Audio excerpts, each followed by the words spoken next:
बिस्मिल्लाहिर्रहमानिर्रहीम। हज़रत असवद राई रज़ी अल्लाह ताला अन्हु के इस्लाम लाने का वाक़या। खैबर का मुहासरा जारी था कि एक चरवाहा अज़ ख़ुद रिसालत पनाह की खिदमत में हाज़िर होकर अर्ज़ गुज़ार हुआ, या रसूलल्लाह सल्लल्लाहु अलैहि वसल्लम, मुझे इस्लाम के ज़रूरी मसाइल की तालीम फ़रमाइए। अंबिया अलैहिस्सलाम की तशरीफ़ आवरी का मकसद ही इस्लाम की अशात है। उस शख्स का नाम असवद और लक़ब राई था। तलकीन इस्लाम के बाद जब असवद रज़ियल्लाहु तआला अन्हु ने कलमा शहादत पढ़ा तो इनके सामने दो मंजिलें थीं। अपनी निगरानी का रेवड़ उसके मालिक के हवाला करना जो किला बंद था, मुसलमानों से मिलकर लड़ाई में शिरकत। मगर अब इस रेवड़ का क्या करें? बकरियों का मालिक किला में बंद बैठा था। ये मालिक यहूदी था और खैबर में सिर्फ यहूदी आबाद थे।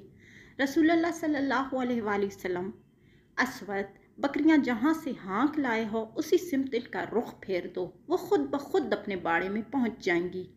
असवद रज़ियल्लाहु तआला अन्हु ने इस पर इतना और इजाफा किया, मुट्ठी में कंकरियां ली और रेवड़ पर फेंकते हुए कहा, अब मैं तुम्हारी चौपानी नहीं कर सकता, अपने मालिक के पास जाओ। देखते ही देखते बकरियां किले की दीवार के नीचे पहुंच गई जहां इनका बाड़ा था। असवद रज़ियल्लाहु तआला अन्हु अमानत से सबकदोश होते ही मुसलमानों की सफ़ों में शामिल हो गए और अपने भाइयों के दोश बदोश दादे शुजात देने लगे। थोड़ी ही देर बाद दुश्मन का पत्थर निकलने से शहीद हो गए। ये दूसरे मुसलमान हैं जिन्होंने एक नमाज भी अदा नहीं की, मगर रसूल करीम सल्लल्लाहु अलैहि वसल्लम ने इनकी निजात व कबूलियत का बशिद्दत इतराफ़ फरमाया।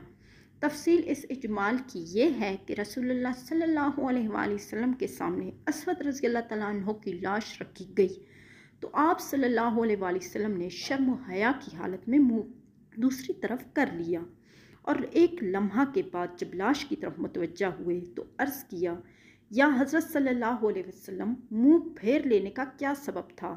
आपको असवद रज़ियल्लाहु तआला अन्हु की लाश से क्यों हया आई?